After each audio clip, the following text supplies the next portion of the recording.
Sometimes, life doesn't crash softly into you. It hits like thunder on a clear day, when you least expect it. That's what happened the morning Leonard's silver sports car collided with Daisy's old, rusted sedan at a downtown intersection. It wasn't the kind of crash that destroyed lives, but it was the kind that rearranged them forever. Leonard wasn't a bad person, just lost. The kind of man who had everything money could buy. A penthouse overlooking the city, a car that could break speed limits without trying, a company handed to him by his father. But somehow he had nothing that truly mattered. He was the son of privilege, raised to believe that comfort was happiness and money was meaning. He smiled often, but it never reached his eyes. That morning, he was late for a board meeting he didn't care about, sipping an overpriced coffee he didn't enjoy, when his phone buzzed with a message from his assistant. He looked down for half a second, and that was all it took. Daisy was on her way to her nursing internship at St. Jude's Hospital. Her car, an old blue hatchback that coughed more than it purred, was filled with medical textbooks, notebooks covered in her small handwriting, and a half-eaten sandwich wrapped in foil. She was tired but hopeful, the kind of tired that comes from working 2 part-time jobs and studying through the night, and the kind of hope that refuses to die no matter how hard life gets. When the light turned green, she drove forward, just as Leonard's car sped through the intersection. The sound was deafening. Glass shattering, metal twisting, and then silence. When Daisy opened her eyes, the world was spinning. Her airbag had deployed, and she could smell smoke and gasoline. Across the intersection, Leonard stumbled out of his car, his designer shirt stained with blood from a cut on his forehead. His first instinct wasn't anger, it was guilt. He ran toward her, shouting, "Are you okay? Please, stay awake." The paramedics arrived within minutes. Both were taken to St. Jude's, unconscious of the strange irony, that the hospital Daisy had dreamed of working in would now be the place where she'd wake up beside the man who had just turned her life upside down. Hours later, Daisy opened her eyes to the sterile scent of disinfectant and the faint hum of machines. Her head ached, and her arm was bandaged. She looked around and froze. A man was lying in the bed next to hers, hooked to and fore, his face familiar from flashes of the crash. His hair was tousled, his jawline sharp even beneath the bruises, and there was something about him that didn't fit the chaos she remembered. He looked peaceful now, almost boyish, nothing like the reckless driver who had sent her spinning into a wall of noise. Before she could process it, a nurse walked in. "Oh, you're awake," she said, smiling. "How do you feel?" "Like I got hit by a car," Daisy muttered. The nurse laughed softly. "Well, that's not far from the truth. But you're lucky, no broken bones, just a mild concussion. And your roommate over there, he's got a few stitches and a bruised ego." Daisy frowned. "Roommate?" "Yes," the nurse said. "We're short on space, and since both of you were in the same accident, we figured it made sense to keep you together. Try not to kill each other. Okay?" When the nurse left, silence filled the room. Leonard stirred, groaning softly. His eyes opened, a stormy gray, unfocused at first, then locking onto Daisy's. He blinked. "You're the girl from the car." She nodded stiffly. "And you're the guy who doesn't believe in red lights." Despite the sarcasm, her voice was soft. He smiled faintly, pain tugging at his lip. "I guess I deserve that." For a moment, they just stared at each other, the air heavy with everything unspoken. Anger, confusion, relief that they were both still breathing. Then, unexpectedly, Daisy sighed. "You should rest. We're both still alive. That's something." Leonard nodded. "Yeah, it is." Over the next few hours, their small hospital room became a world of its own. Nurses came and went, monitors beeped steadily, and somewhere in that rhythm, something began to shift. Leonard wasn't used to silence. His life was full of meetings, calls, and noise. But here, next to Daisy, the quiet wasn't empty. It was real.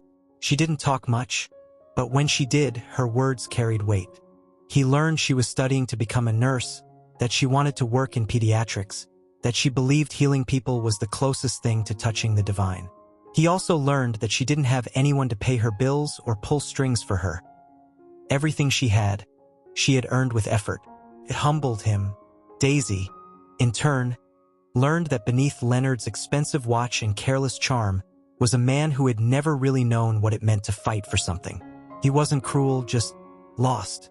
And there, between two hospital beds, in a place that smelled of antiseptic and hope, two broken paths began to cross. That night, Leonard couldn't sleep. The moonlight cut through the blinds, striping the floor in silver. He turned his head and saw Daisy sleeping, her breathing soft and steady. There was a bandage on her forehead and a bruise near her temple. He felt a strange ache in his chest. Not from the accident, but from the realization that he had hurt someone who didn't deserve it. He whispered into the darkness, almost to himself, "I'm sorry." Daisy stirred, her eyes opening halfway. "For what?" she murmured sleepily. "For being careless," he said. "For everything." She smiled faintly, too tired to argue. "Then promise me you'll drive slower next time." He chuckled softly. "Deal." It wasn't forgiveness. Not yet. But it was something close, the fragile beginning of understanding. And neither of them knew it then. But that single night, two strangers breathing the same air, bound by accident and chance, would become the spark of something far greater than either of them had ever imagined. Because sometimes, love doesn't start with flowers or perfect moments. Sometimes, it begins with broken glass, bruises, and a simple question whispered in the dark. "Are you okay?" And from that moment on, neither of their lives would ever be the same again. For days, Leonard lay in his hospital bed, staring at the ceiling, replaying the moment of the crash over and over in his mind. The sound of screeching tires, the jolt of impact, the flash of fear in her eyes. Guilt gnawed at him like a slow fire. He had hurt someone innocent, someone whose life was already hard enough. And yet, when he looked across the room and saw Daisy lying there, reading quietly with a bandaged arm and a faint bruise on her forehead, all he could feel was a strange mix of remorse and admiration. She looked fragile, but her spirit seemed unbreakable. He wanted to apologize, but every time he tried, his words tangled in his throat. What could he possibly say that would undo the damage? So instead, he watched her. How she smiled at the nurses, how she thanked everyone who came near her, even when she was clearly in pain. She was unlike anyone he'd ever met. One morning, as sunlight streamed through the window, Daisy caught him looking. Their eyes met for the first time, really met, and Leonard felt his chest tighten. She smiled softly. "You know," she said, her voice calm and kind, "you don't have to keep looking at me like I'm going to disappear." Leonard's cheeks flushed. "I'm sorry," he murmured. I can't believe I'm the reason you're here." Daisy tilted her head, studying him. "Accidents happen," she said simply. "And besides, I'm alive. That's what matters." Her grace stunned him. No resentment, no anger, only peace. It made him feel small and unworthy. "Still," he said, his voice trembling, "if there's anything I can do to make this right." She smiled again, that same patient, luminous smile. "Just get better," she replied. "That's enough." As days turned into weeks, their shared hospital room became a world of its own. A place suspended in time. They talked late into the nights, sometimes about silly things, sometimes about their dreams. Daisy told him she wanted to be a nurse not because it paid well, but because she loved helping people heal. Leonard confessed that he wasn't sure what he wanted from life at all, that his father expected him to take over the family business, but it never felt like his path.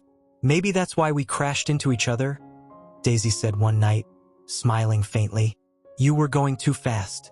I was too distracted. Maybe the universe just wanted us to slow down." Leonard chuckled softly. That's one way to look at it. It was strange how comfort came from her voice, how the sound of her laughter made the sterile hospital room feel warm. He had always thought money could buy peace, but here with Daisy, a girl who had almost nothing, he felt something money never gave him: meaning. One afternoon, Daisy tried to stand but winced, holding her side. Leonard immediately pushed himself out of bed to help her, forgetting his own injuries. "Careful," he said, steadying her. She laughed weakly. "You're the last person who should be helping anyone stand." But they both stood there, laughing, holding each other for balance, and something shifted. It was small, fragile, but undeniable. That night, Leonard couldn't sleep. He kept thinking about her, her strength, her warmth, her light. He wanted to know everything about her. What made her smile, what made her cry, what kept her going. And deep down, he realized something terrifying and beautiful. He was falling for her. The next morning, Daisy woke up to find a small note on her bedside table. It was written in neat, nervous handwriting. "Thank you for forgiving me. You make this place feel less like a hospital and more like a beginning. Leonard." She smiled, clutching the paper to her chest. No one had ever written her anything like that before. Days passed, and the bond between them deepened. They teased each other, shared stories, and sometimes sat in silence, content just to exist side by side. But as their wounds healed, a quiet fear began to grow inside Daisy's heart. Soon they would both leave this room. Soon he would go back to his world, one of luxury and ease, while she returned to her tiny apartment and endless shifts at the clinic.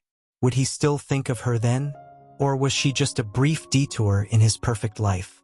Leonard, meanwhile, felt his own fears gnawing at him. What if she saw him as nothing more than the rich guy who hurt her? What if, once she was free from this place, she wanted nothing more to do with him? On their last night in the hospital, neither of them could sleep. The rain tapped softly on the window. Daisy turned to him and said quietly, "It's strange, isn't it? How something bad can bring something good." Leonard nodded. "Maybe that's how the universe works," he said. "It breaks things, just to show us what's worth fixing." Daisy smiled, her eyes glistening. "Then I guess we were both a little broken." "Maybe," Leonard whispered, "but I'm glad we crashed." The silence that followed said everything words couldn't. And though neither of them dared to speak the truth aloud, both knew. Something had begun between them that neither the crash nor the distance outside those walls could undo. When the morning came, they were discharged within hours of each other. Daisy stood by the hospital entrance, her small bag in hand, watching as Leonard's chauffeur pulled up in a sleek black car.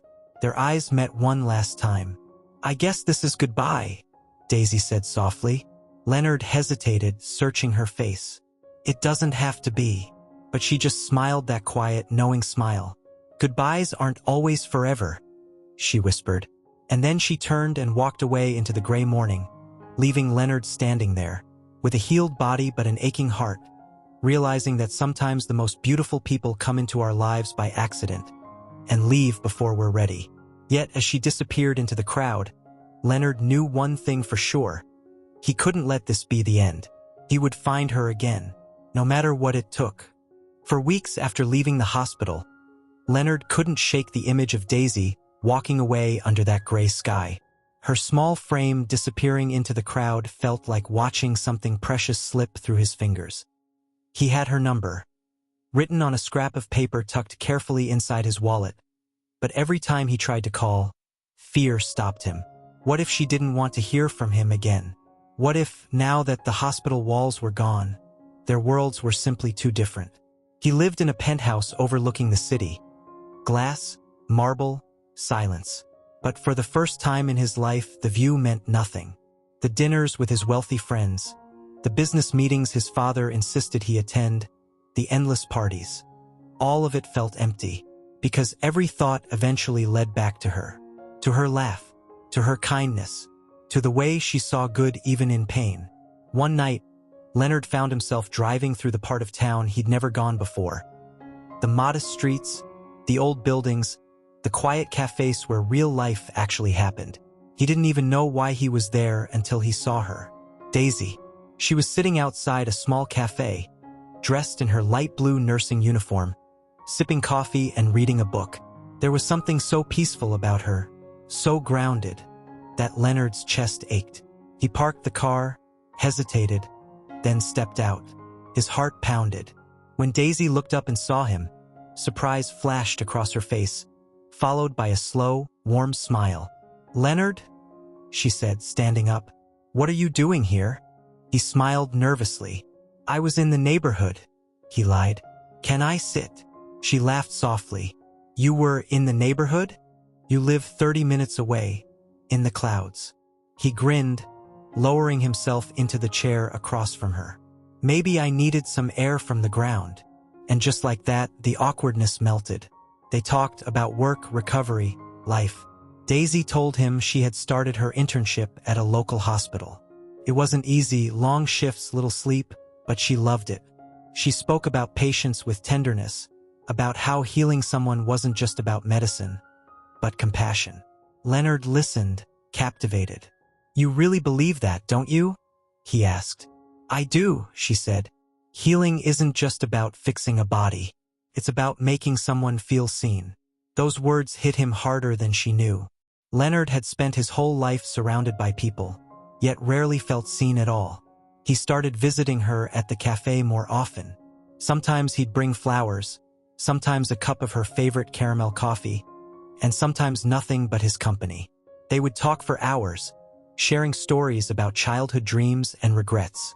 One evening, after a long day, Daisy sighed. You know, my friends think I'm crazy, she said, stirring her tea. Crazy for what? Leonard asked. For spending time with you, she said with a faint smile.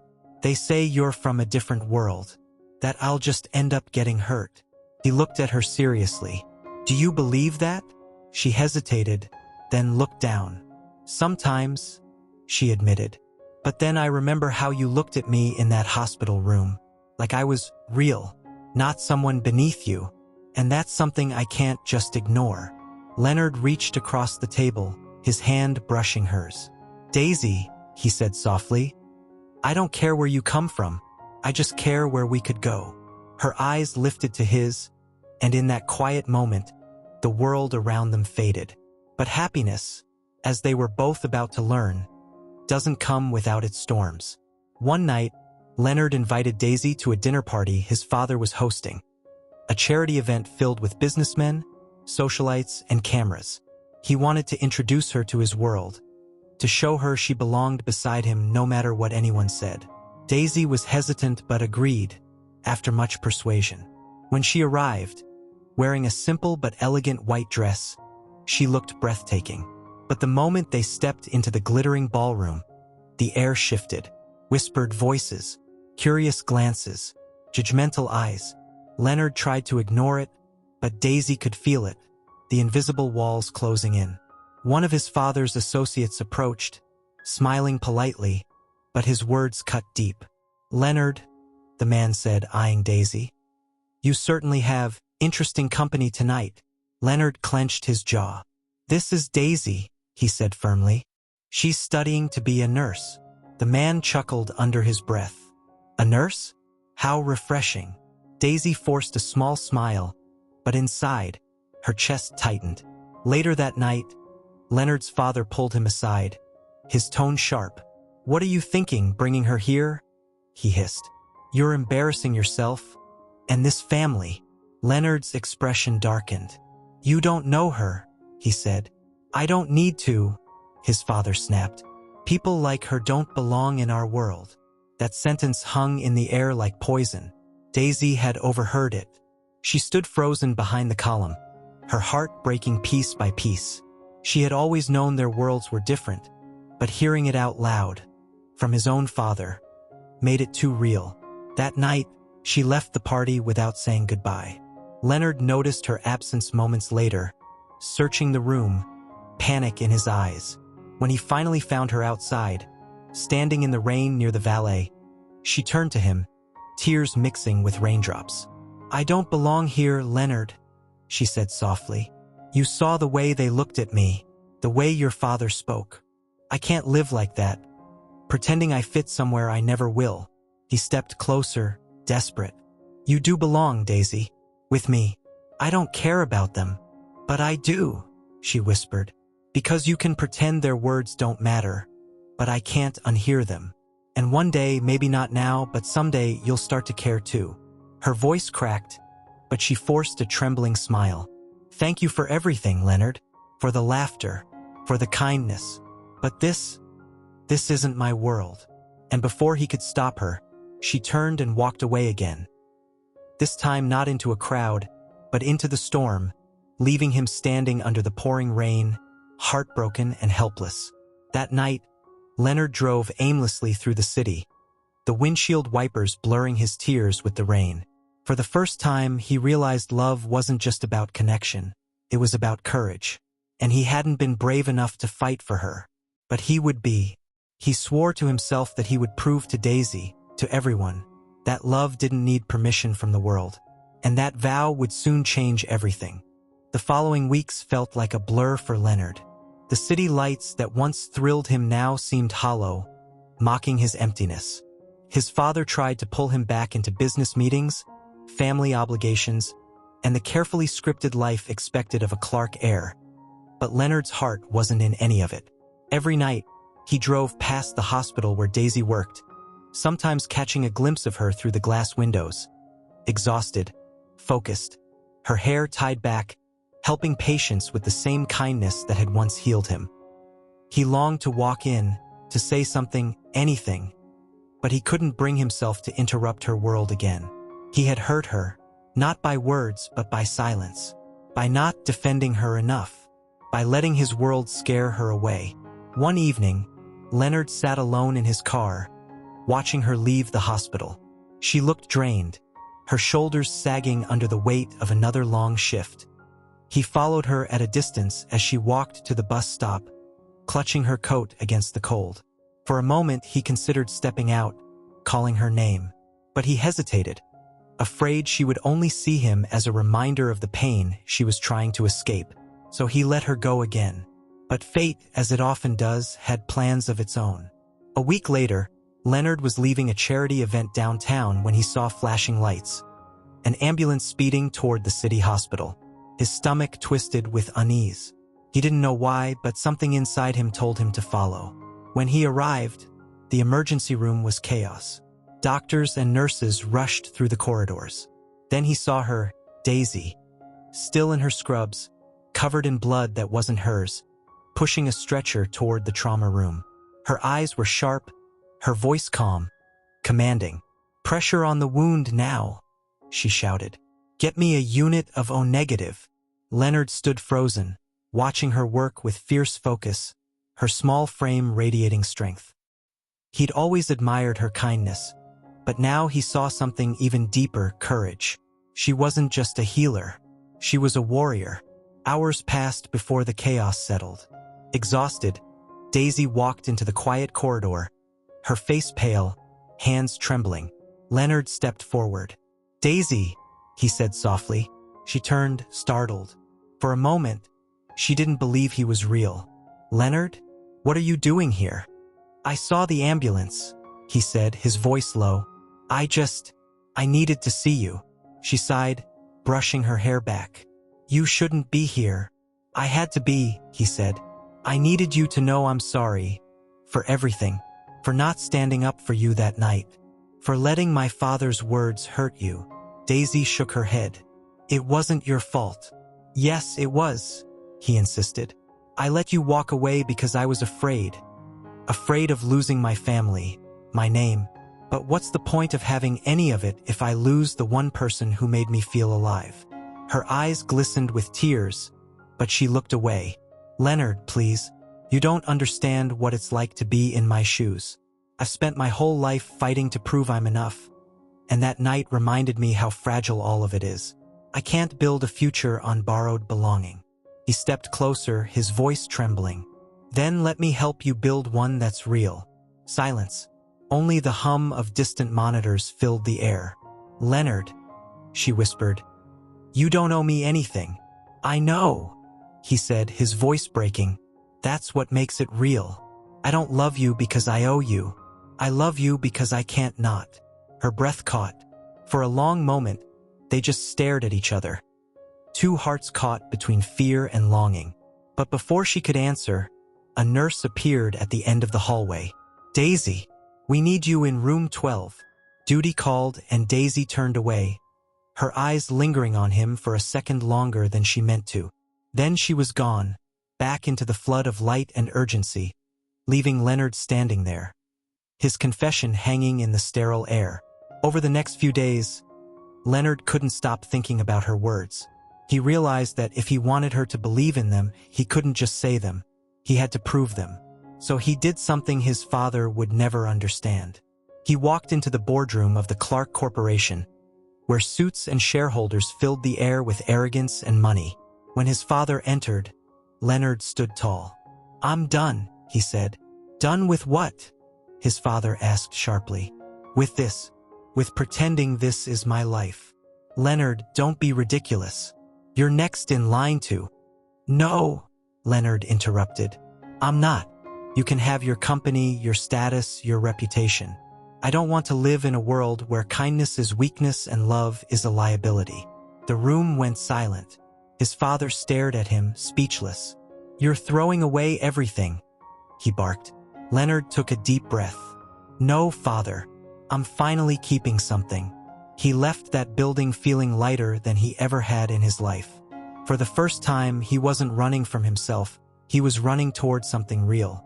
That night, he went to the hospital again, determined to see Daisy. But when he arrived, the nurse at the front desk looked worried. "You're here for Daisy?" she asked. "Yes," Leonard said quickly. "She's in surgery," the nurse said quietly. "There was an accident on her way home. A car ran a red light." The words hit him like a thunderclap. He couldn't breathe. His chest tightened. It was happening all over again. Another crash, another hospital room, another chance to lose her. Hours passed like centuries as he waited outside the operating room. Every second was agony. He replayed every memory, her laugh, her eyes, her voice, praying silently for her to come back to him. Finally, the door opened. A doctor stepped out, weary but calm. "She's stable," he said. "She's going to be fine." Leonard closed his eyes, tears of relief streaming down his face.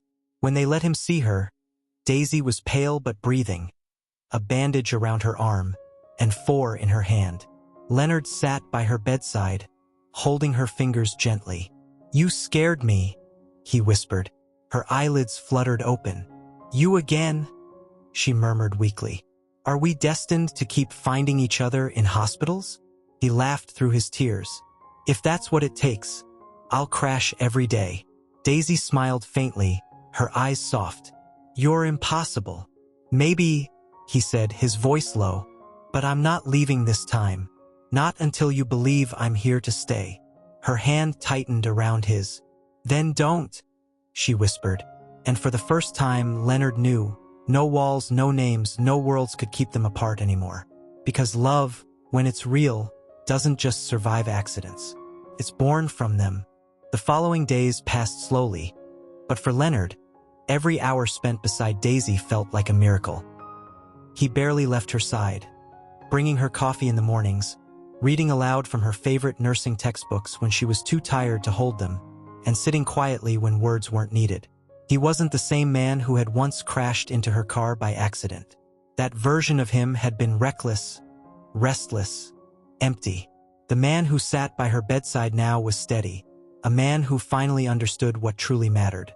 Sometimes, late at night, Daisy would open her eyes and find him asleep in the chair, his head tilted, his hands still wrapped around hers. She would smile softly, her heart filling with something that scared her. Not because it was uncertain, but because it was too certain, felt inevitable. One evening, as the sun dipped behind the city skyline, casting golden light across the hospital room, Daisy whispered, "You don't have to keep staying here, Leonard. I'm fine now." He looked up from his book, smiling gently. "Maybe I just like hospital food too much." She laughed, shaking her head. "I'm serious. Don't you have somewhere else to be?" He reached out, brushing a loose strand of hair from her face. "There's nowhere else I'd rather be." Silence lingered between them, a silence full of words neither dared to say. Then, with a deep breath, Daisy looked at him. "Leonard, what you said that night, about love, did you mean it?" He met her gaze without hesitation. "Every word." She swallowed hard. "Even after everything? After what your father said? After the way I walked away?" He leaned forward, his voice low but firm. "Daisy, I gave up everything I had because I finally realized none of it meant anything without you. I used to think love was something you found when life was perfect. But now I know. Love is what makes life worth fixing. Tears welled in her eyes. She wanted to believe him. She really did. But the fear of getting hurt again tugged at her heart. Leonard, I don't want to be the reason you lose your family, she whispered. He smiled faintly. Then don't think of it as losing. Think of it as finding. I didn't lose a family. I found my purpose. And in that moment, Daisy realized he wasn't the same man she'd met in that hospital room months ago. He wasn't the spoiled heir who lived in the clouds. He was a man who had walked through the storm for love and come out the other side stronger. A few weeks later, Daisy was discharged. Her arm had healed, and though her body still ached, her spirit felt lighter. Leonard helped her pack, carrying her bag out of the hospital with the same care he'd once used to carry guilt. Outside, the morning air was crisp, filled with promise. Daisy turned to him and said softly, I don't even know where I'm going from here. Leonard grinned. Then let's figure it out together. She laughed. You really don't give up, do you? Not when it comes to you, he said. Over the next few weeks, Leonard began rebuilding his life, but this time on his own terms. Without his father's influence, he used his resources to start something meaningful. A foundation to support nursing students from underprivileged backgrounds. Daisy was the first person he told. When he showed her the project proposal, her eyes widened. You're doing this for me? He shook his head. I'm doing it because of you. You showed me what compassion looks like, and now I want to give that back. Daisy couldn't speak. All she could do was smile. That quiet, radiant smile that had once turned a hospital room into a home. They began spending more time together. Coffee dates that stretched into evenings. Long walks through the city. Stolen laughter under streetlights. It wasn't a fairy tale. They still had arguments, still stumbled over their differences. Daisy was fiercely independent, and Leonard was still learning to live without privilege as a shield. But somehow they always found their way back to each other. Then one night Leonard surprised her. He picked her up after her shift and drove her somewhere she didn't recognize. An empty lot overlooking the river. The city lights shimmered in the distance. Where are we? Daisy asked, smiling. Leonard stepped out, motioning for her to follow. You'll see. He led her to a small construction sign planted in the ground. Written on it were the words, Clark Community Health Center, opening soon. Daisy froze. Is this? He nodded. It's for people who can't afford good care. A place where no one will be turned away. You once said healing isn't just about medicine. It's about making people feel seen. So, I want to build a place that does that. In your honor. Her hand flew to her mouth, her eyes filling with tears. Leonard, I don't know what to say. Say you'll help me run it, he said softly. Say you'll be part of it. She laughed through her tears. Of course I will. And in that moment, the past, the pain, the judgment, the fear, all faded into something beautiful.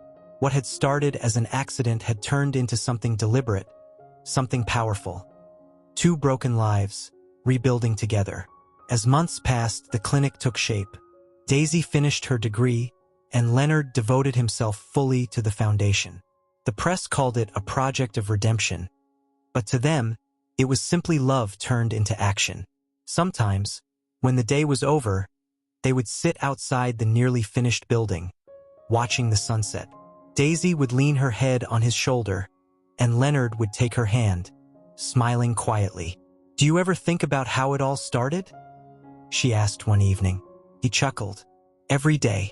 I still can't believe crashing into your car was the best mistake of my life. Daisy laughed. You're lucky I forgave you. I am, he said softly. More than you'll ever know. The wind carried their laughter across the water, and for the first time, Daisy felt like she belonged. Not in his world, not in hers, but in the one they'd built together. But destiny, it seemed, had one final surprise waiting for them. Because sometimes the universe saves its most beautiful twist for last. It was a bright spring morning when the doors of the Clark Community Health Center finally opened. The smell of fresh paint lingered in the air, mingling with the faint scent of tulips that volunteers had placed by the entrance. A banner fluttered in the wind, reading, "For compassion, for change, for everyone." Leonard stood beside Daisy, both of them dressed simply. She in her white coat, he in a plain shirt and rolled sleeves. No photographers, no flashing lights, no speeches about wealth or legacy. Just the quiet hum of people arriving. Mothers with children, old men leaning on canes, families who had waited too long for kindness. Daisy turned to him, her eyes shining. "You did it, Leonard." He shook his head, smiling softly. "We did it." She looked around at the nurses, the volunteers, the patients, at the life blooming from what once was an empty lot. This is what I always dreamed of," she whispered. Leonard looked at her, his gaze warm. "Then I guess we're both finally living our dreams." For a while, they stood in silence, just watching people walk through the doors. The world around them moved. Laughter, chatter, children running. But they felt suspended in a rare kind of stillness, the kind that only comes after long storms. Weeks passed, and the clinic became a beacon in the city. Daisy worked tirelessly, not as a symbol but as a healer, tending to patients with the same compassion that had once captured Leonard's heart. Leonard handled the operations, always keeping a respectful distance during her shifts, yet always nearby when she needed him. He would often bring her coffee during late hours, setting it quietly on her desk with a smile that said everything. Sometimes, in the dim light of the office, she would look up from her paperwork and watch him, the man who had once been a stranger to pain, now devoted entirely to easing the pain of others. One night, as the clinic lights dimmed and the last patient left, Daisy walked outside to find Leonard sitting on the clinic steps, staring at the stars. "You should go home," she said softly, sitting beside him. He smiled without looking away from the sky. "This is home." Her heart swelled. "You really mean that?" He nodded. "You know, I used to think home was a place filled with things. Now I know it's a person. It's you." Daisy looked away, trying to blink back tears. "You always know what to say, don't you?" He chuckled. "Only when it's true." They sat there for a long time, hands barely touching, breaths sinking to the rhythm of the night. And then, without words, she leaned in, and he met her halfway. The kiss was quiet, almost hesitant at first, but it carried years of waiting, of pain turned into purpose, of two hearts that had finally stopped running. When they pulled apart, the world felt different, lighter, truer, whole. After that night, their bond only grew stronger. The clinic thrived, stories spread, and people began to see them not as a former rich man and a humble nurse, but as partners, equals, united by compassion. Yet one day, fate whispered again. Months later, Leonard received a letter written in the elegant, familiar handwriting of his mother. He hadn't seen or spoken to her since the day he left the mansion. The letter was simple. "My dear son, I've been wrong about many things. I thought love was something that should fit into a box, one that our family could control. But I was wrong. I see now that love is what makes people truly rich. I came by the clinic yesterday. I watched you and the young woman you love, how you spoke to people, how she cared for them. I cried in the car before I left. If you can find it in your heart to forgive me, I'd like to come see you, both of you. With love, your mother." Leonard sat in silence for a long time after reading it. Then, with a deep breath, he folded the letter and looked toward Daisy's office window, where she stood laughing with a patient. When she came out later that evening, she found him waiting by the door, the letter still in his hand. "She wants to see us," he said softly. Daisy hesitated, then nodded. "Then let's see her." That weekend, they drove to his mother's home. The mansion that once felt cold and suffocating now seemed smaller somehow, almost fragile. Mrs. Clark waited at the door, her hands trembling slightly, her face older, softer. When Daisy and Leonard stepped out of the car, she didn't speak. She simply walked up to them, and for the first time in years, she embraced her son. "I'm sorry," she whispered through tears. Leonard closed his eyes, holding her tightly. "I know, Mother. It's okay." Then, with a shaky breath, Mrs. Clark turned to Daisy. I misjudged you. You are everything I could ever hope for my son. Daisy smiled gently, her eyes glistening. Thank you, Mrs. Clark. From that day on, peace slowly returned to their lives. Not perfect, not without scars, but real. Years passed. The clinic expanded.